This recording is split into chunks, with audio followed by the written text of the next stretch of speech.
தானியேல் 6ஆம் அதிகாரம் 16ஆம் வசனத்தில் ராஜா இப்படி ஒரு ஸ்டேட்மெண்ட்டை அவருடைய வேலைக்காரனை பார்த்து சொல்கிறார். ஒரு பெரிய பில் பாஸ் ஆகுது. என்ன பில் பாஸ் ஆகுது? இந்த தேவனை தான் ஆராதிக்கணும், வேற யாரையும் ஆராதிக்கக்கூடாது அப்படிங்கிற ஒரு பில் பாஸ் ஆகுது. மற்ற தேவர்களுக்காக நிறைய நேரம் கொடுத்து வேலை கெட்டு போகுது இப்படின்னு ஒரு பெரிய கூட்டம் கிளம்பி அந்த நாட்டில் ஒரு பெரிய பில் பாஸ் ஆகுது. ஆனால் தானியேல் வேலையை காட்டிலும் என் தேவன் பெரியவர் அப்படின்னு சொல்லி 3 வேளை ஜெபிக்கிறார். அதைத்தான் தானியேல் 6ஆம் அதிகாரம் 16ஆம் வசனத்தில் இப்படி ஒரு சம்பவம் நடக்கும் பொழுது அப்படி அவங்களுக்கு ஒரு பனிஷ்மெண்ட். என்ன பனிஷ்மெண்ட்னா சிங்க கபிக்குள்ளே தூக்கி போட்டுறாங்க. அப்படி ராஜாவினுடைய கட்டளைக்கு கீழ்ப்படியாதவர்களுக்கு இப்படி ஒரு பனிஷ்மெண்ட். அதில் தானியேல் மாட்டிக்கொள்கிறாரு. ராஜாவே அவனை எப்படி வழி அனுப்புகிறாருன்னா அந்த வசனம் சொல்லுது பாருங்க. தானியேல் 6:16 ராஜா தானியேலை நோக்கி, நீ இடைவிடாமல் ஆராதிக்கிற உன் தேவன் உன்னை தப்புவிப்பார் என்றார். நீ இடைவிடாமல் ஆராதிக்கிற உன் தேவன் உன்னை தப்புவிப்பார். அப்போ தானியேலுடைய வாழ்க்கை எந்த அளவுக்கு ராஜாவை பாதிச்சிருக்கு பாருங்க. அவர் ஜெபத்தினால மாத்திரம் இல்லை, அப்போ வேலையில் அவர் சரியாக இருந்திருக்கணும். ராஜா சொன்ன எந்த வேலையும் அவர் செய்யாமல் இருந்திருக்க மாட்டார். எல்லாவற்றுக்கும் ஒரு பொறுப்பான பதில் அளிச்சிருப்பார். இல்லை ராஜா சில நேரங்களில் டென்ஷனாக இருந்தால் கூட அந்த காரியத்தையும் ஆண்டவரிடத்தில் கேட்டு கூட சில நேரங்கள் அதை செஞ்சிருக்கலாம். அப்படி தானியேலை பற்றி ராஜா புரிந்திருந்ததுனால தான் இந்த சிங்கக்கவிக்கு வாசலில் போடும்போது கூட சட்டத்துக்கு மீறி ஒன்றும் செய்ய முடியாது. ஆனால் அதை தாண்டி ஒரு அற்புதம் செய்கிற தேவன் அவர்தான் கர்த்தராகி கிறிஸ்து அப்படின்னு சொல்லி தைரியமாக உன் தேவன் உன்னை தப்புவிப்பார் சொல்கிறார். ஆம் பிரியமானவர்களே, நீங்கள் பரலோக ராஜாவுக்கு உண்மையாக நீங்கள் நடப்பீங்கன்னா இந்த உலகமெல்லாம் அதற்கு கீழாகத்தான். நீங்கள் உலகத்திற்கு மேலாக அவைகளை ஆள்வீர்கள். உலகத்தின் மனிதர்கள் உங்களை வித்தியாசமாய் பார்ப்பார்கள். காரணம், நீங்கள் பரலோகத்தின் பிதாவினிடத்தில் உள்ளவர்கள், பரலோக பிதாவின் வீட்டிற்கென்று இந்த உலகத்தில் பணியாற்றுகிறவர்கள் என்பதை மறந்து விடாதிருங்கள். நீங்கள் உலகத்தில் செய்கிற வேலைகளை பார்த்து சொல்லவில்லை, நீங்கள் உன்னதத்தின் பிரஜைகளாய் இந்த பூமியில் இருக்கிறீர்கள் என்பதைத்தான் உங்களோடு பகிர்ந்து கொள்ளுகிறேன்.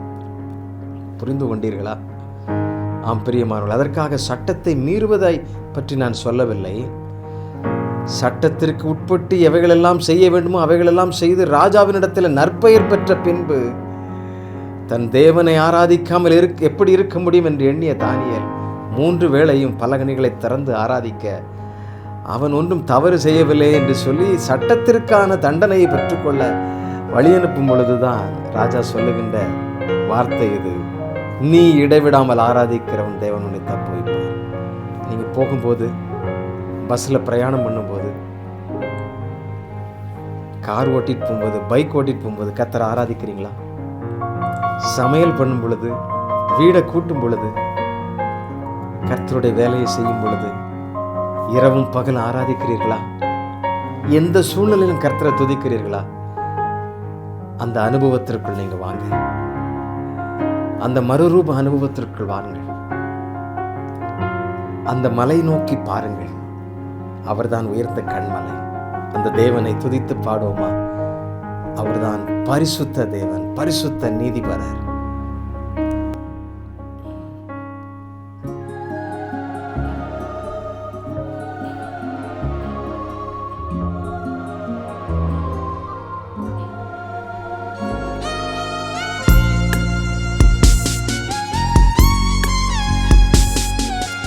மறுரூப மலை நோக்கி நீ ஓடிவா.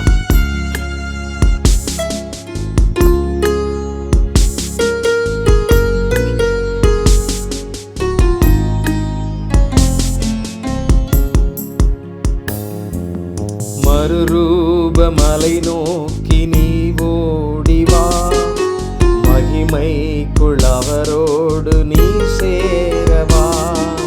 மறுரூப மலை நோக்கி நீ ஓடிவா, மகிமைக்குள் அவரோடு நீ சேரவா.